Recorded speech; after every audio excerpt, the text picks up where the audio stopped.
Les petits témoins de l'histoire, par Christian Massé. Imaginez des épisodes de l'histoire de France, racontés par des animaux ou de jeunes enfants qui se trouvaient là. Ces rencontres vont donner lieu à ces historiettes que je vais vous conter.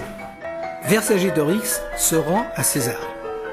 Raconté par Ambigos, le cheval blanc.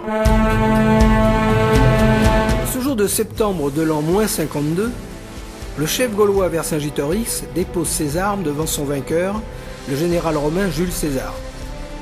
Si quelqu'un peut parler de ce chef remarquable, c'est bien moi, Ambigos, son vaillant cheval qui l'a accompagné tout au long de sa campagne contre l'envahisseur romain. Il me faut d'abord vous expliquer que contrairement à ce que l'on dit, nous, Gaulois, n'étions pas le peuple barbare que l'on prétend, vivant dans des misérables huttes au milieu de forêts et dévorant des sangliers. Nous étions au contraire une civilisation déjà établie. Nous avions considérablement défriché et cultivions et élevions notre bétail. Nous avions des villes importantes, les oppidums, et avions créé un réseau de routes étoffé. Nous étions d'excellents marchands et, profitant de notre situation géographique, contrôlions les échanges entre le bassin méditerranéen, la Germanie et les pays nordiques. Certaines de nos villes, telles Bibracte, étaient situées à des emplacements de croisement de ces échanges. Nous étions d'excellents forgerons, des orfèvres appréciés, et avons inventé des dizaines de choses. On nous doit notamment, en agriculture, la herse ferrée pour labourer, et, tenez-vous bien, la moissonneuse. Nous avions conçu plusieurs types de roues, cerclées de fer, des types de chariots. Nos viticulteurs leur doivent le tonneau, moins fragile que l'amphore en terre cuite. Les coquets leur doivent certains savons et des teintures élaborées. Comme vous le voyez, nous sommes loin des barbares que certains décrivent. Alors de plus, nous ne raffolions vraiment pas du sanglier.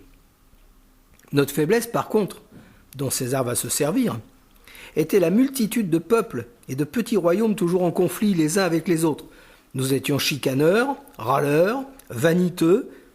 Comme vous le voyez, les Français descendent bien des Gaulois. Avant l'arrivée des envahisseurs romains, la Gaule comportait aux yeux de Rome 3 parties. La Gaule cisalpine, qui est l'actuel nord de l'Italie, la Narbonnaise, notre Provence déjà colonisée par les Romains, et la Gaule chevelue. Notre France et la Belgique nommées ainsi par des Romains qui, portant eux les cheveux courts, étaient surpris par nos coupes succinctes. Les deux peuples avaient déjà un contentieux. En 390 avant Jésus-Christ, ce sont les hordes gauloises du chef Brennus, le Brennus du bouclier du championnat de rugby, qui avaient mis la ville de Rome en pillage avant de se retirer après une rançon importante. Nos conflits internes vont donner à Jules César l'occasion de rentrer en Gaule chevelue.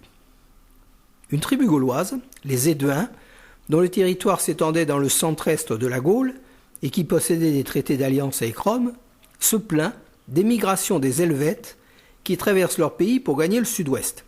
César entre donc avec ses légions et pendant 5 ans, utilisant les rivalités des Gaulois, petit à petit, envahit différents territoires. Il annexe ainsi l'actuelle Belgique, puis notre Bretagne, avant de passer la Manche et de coloniser l'actuelle Angleterre. Mais progressivement, les Romains commencent à devenir un peu trop présents. Un chef gaulois de la tribu des Arvennes, dans le centre de la France, se décide à réagir. Il s'agissait de Vercingétorix, mon maître, qui par son courage s'imposa comme le chef d'une coalition regroupant la majorité des tribus gauloises, abandonnant leur rivalité contre l'envahisseur. Très vite, animés par un fort sentiment de revanche, les Gaulois obtiennent des victoires, pratiquant une guerre d'embuscade dans laquelle les légions romaines ne sont pas à l'aise. Vercingétorix réussit même à tenir les Romains en échec au siège de Gergovie en 52 avant Jésus-Christ. Là, mon maître décide de descendre vers le sud et d'attaquer la Gaule narbonnaise, depuis longtemps romaine. C'est alors que se produit un retournement de situation décisif. Voulant attaquer César, qui se rendant vers cette province pour la défendre, mon maître est repoussé et devant fuir, part se réfugier dans l'oppidum d'Alésia dans la Bourgogne actuelle. Jules César fait alors preuve de son génie de la guerre. César affecte 10 légions dans des camps placés tout autour et se met en position de siège, et fait construire une énorme double fortification réalisée autour de la place forte pour empêcher les Gaulois de sortir et de se ravitailler, et pour se protéger des attaques des troupes gauloises extérieurs venant aider l'oppidum. Les renforts et les ravitaillements ne pouvant arriver, le siège devient insupportable. On ne trouve plus rien à manger, on meurt de soif. Sous la pression des autres chefs gaulois, il est décidé de se rendre, César exigeant la remise des armes et des chefs principaux de la rébellion. C'est ainsi que le 27 septembre de l'an -52, en selle sur votre serviteur, Vercingétorix se présente devant Jules César, jette ses armes et fait allégeance à son vainqueur. Nous allons être emmenés à Rome, où mon maître va être jeté en prison.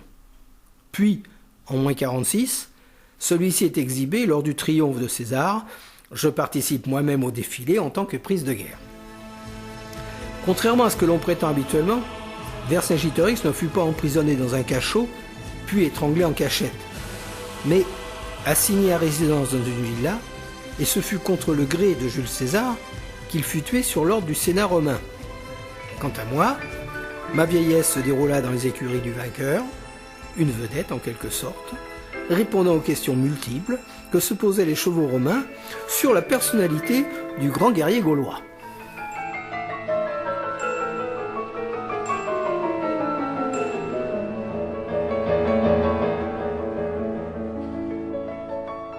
Radio CHU, c'est ta radio.